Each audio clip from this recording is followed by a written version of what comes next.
A man who had a good weekend last time out, Colin Turkington. You jumped up 2 places in the championship, so P5 to P3, heading in the right direction. Yeah, I'm not sure if that's a good thing at this stage of the season. It doesn't leave me with much hybrid to deploy at Oulton, but yeah, great. Thruxton was a fantastic weekend. Normally it can be a bit of a bogey track for us, but I had 2 fourths and a second, so 43 points. That's a good haul any weekend on any circuit. So really pleased with my performance and of the 330E at Thruxton, and yeah, hopefully that builds a bit of momentum. It's getting on the podium is always good for the confidence. So we go to a series of circuits now which historically have been good for the BMW. Oulton, Croft, Knockhill, it's all good territory for us, so let's hope we keep this level of performance up. How much of a difference does it make psychologically when you arrive at a track where, as you say, historically it's always been a good venue for you?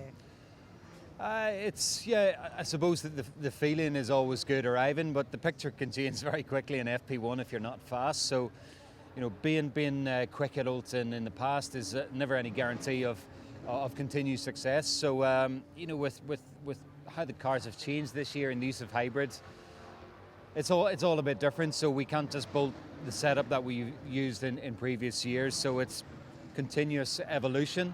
But the feeling I've had in free practice is nice. I think the car is not a million miles away, but again the lap times are so close that if you're a tenth or two off, you're outside the top 10. So we're going to have to graft hard for qualifying. Well, you mentioned the fact you got less boost for qualifying. How much of an impact is that here? Because qualifying is super important at the circuit, isn't it?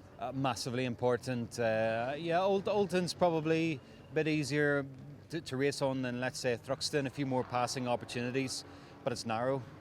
And you really feel that when you're out there driving. Oulton is a narrow circuit, so if somebody's defending on the inside, then it's tricky to go the long way around the outside.